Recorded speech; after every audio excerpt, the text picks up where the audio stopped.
उत्तर प्रदेश के मुख्यमंत्री योगी आदित्यनाथ ने पश्चिम बंगाल में फैली हिंसा को लेकर ममता सरकार पर तीखा हमला बोला है।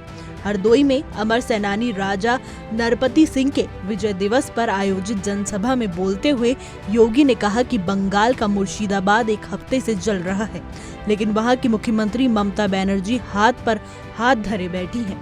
उन्होंने कहा कि अगर किसी को बांग्लादेश से इतना ही प्रेम है तो वो वहां जा सकता है। योगी ने साफ शब्दों में कहा है कि दंगाइयों का इलाज सिर्फ डंडा है, क्योंकि लातों के भूत बातों से नहीं मानते।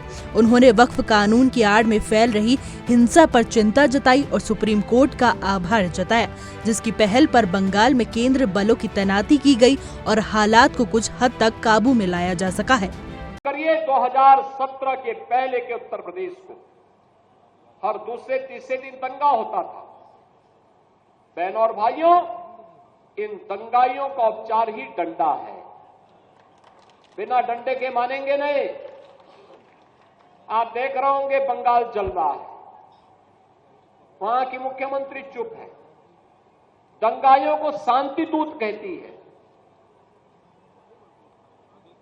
अरे लातों के भूत बातों से कहां मानने वाले हैं। लेकिन सेकुलरिज्म के नाम पर इन लोगों ने दंगाइयों को दंगा करने की पूरी छूट दे रखी है।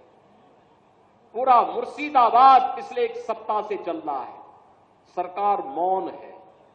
बहनों और भाइयों, इस प्रकार की अराजकता पे लगाम लगनी चाहिए और मैं धन्यवाद दूंगा इस बात के लिए वहां की माननीय न्यायालय को, जिन्होंने वहां पर केंद्रीय बलों की तैनाती करके वहां के अल्पसंख्यक हिंदुओं की सुरक्षा की व्यवस्था करने के लिए कदम उठाया है और आज केंद्रीय बल वहां पर तैनात है। आपने वहां की पीड़ा सुनी होगी।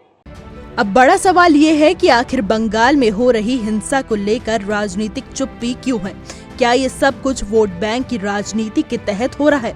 योगी आदित्यनाथ के बयानों में इस मुद्दे को एक नई दिशा दे दी है और अब पूरे देश की निगाहें बंगाल और सुप्रीम कोर्ट की अगली कार्रवाई पर टिकी हुई है। हमारी आज की रिपोर्ट में बस इतना ही। कैसा लगा आपको हमारा ये वीडियो? कमेंट करके जरूर बताइएगा।